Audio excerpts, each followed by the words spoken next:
The existence of illegal universities continue to pose a challenge to the attainment of quality education in Nigeria, adding that government would not rest on its oars in cracking down on illegal universities in the country. So far, the NUC said it has uncovered 58 illegal universities operating in the country. So why have you just listed only 7? If you have uncovered 58, why have you listed only 7? Give us the 58 so we know where not to go and what not to do. Well, again, I was just laughing as you were going through all those details. It's a good thing, I think, for the government to come out strong against the fake certificate issue by making those policy pronouncements on those universities that for now are seen as sources of those certificates. But I hope that it will not end there, because there are genuine students also in those universities from this country. I hope that it will not end there, that proper investigations will be done and the issues can be dealt with appropriately, so that those who are genuine in those schools and in those countries will not have to suffer perpetually. Right. Having said that, it is also a bit laughable that a statement credited to the former Minister for Education that there are fake universities, as if these universities are crèche that somebody will just set up in his backyard and it will be difficult to see or know because only neighbors patronize them. How do you have fake universities operating and the minister said they are known, they are identified, and all you tell citizens of this country who will very easily be victimized, their hard-earned resources, their time, their life wasted in these universities, that they should not patronize them, instead of going ahead to clamp down on those universities and close them up. You're just telling people who may not know, who do not have the resources to know, that they should not patronize them. Right. Clamp down on those universities. That's why we have governments. It is insufficient for you to just say don't patronize them. If you know them and you dare list some, and then you're talking about 58, that's a crisis. Deal with it, close those universities, and let this rot let there be a handle in dealing with this rot. It's far too much. All right, now the concern is that while the fake universities in Benin Republic and other places are being looked at, and within Nigeria, of course, we also have lists of fake professors. Uniport will end there. It's Covenant University. Why are you pointing in my direction? I'm calling Dr. Okene. Because I'm here. And again, it's really funny.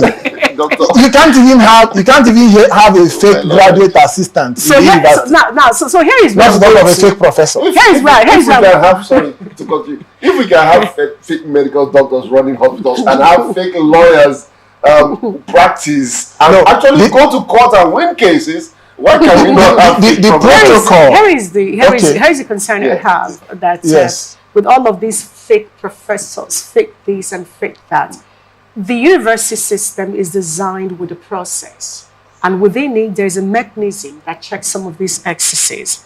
Mm-hmm. Now, at what point did the National University Commission decide that universities that because for you to even recognize them and mention them, it means that you know about them, right, that you registered, admitted to be part of the process? At what point did you now wake up to say these are no longer university? What exactly was done? What happened?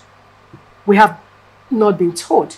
From the professor's angle, it's disturbing that you wake up, you say there are fake professors. The challenge with that is we know the process of becoming a professor in every university. It is not something you just wake up and say you're a professor. And you cannot even be a professor from another university and you're coming to work in another university without due process. I mean, there's a transfer document from wherever you're coming from and all of that. What do you think is happening with the Nigerian University Commission? I'm putting this directly on them. Do we need to disband it like the call for disbandment of INEC or bundling and INEC? Do we need to unbundle them like we're planning to unbundle INEC? Well, if you ask me, you have painted a very beautiful picture of the university system, and in terms of recruitments and growth. For me, that picture that you have painted is about the past, not what we're having now. because the universities have come.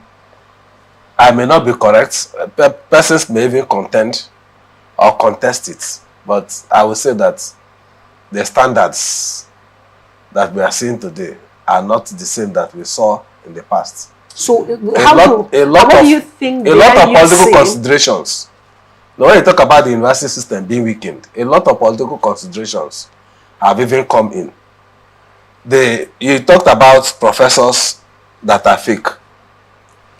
And I begin to ask, the governing councils that are supposed to be in charge of recruitment, in charge of discipline, in charge of promotion, what is the latitude that is allowed them presently? And then I go to the next question. What is the level of political interference vis-a-vis the operations of these governing councils of the various universities? And to what extent are the universities even autonomous? We have been talking about university autonomy. And the first thing that we saw recently was that it has to be with financial autonomy, for which 50% of internally generated revenue is supposed to be paid to the federal government. And when the uproar came, the federal government withdrew. So you have to look at, I say it with all amount of pride, that I was taught by the best of the best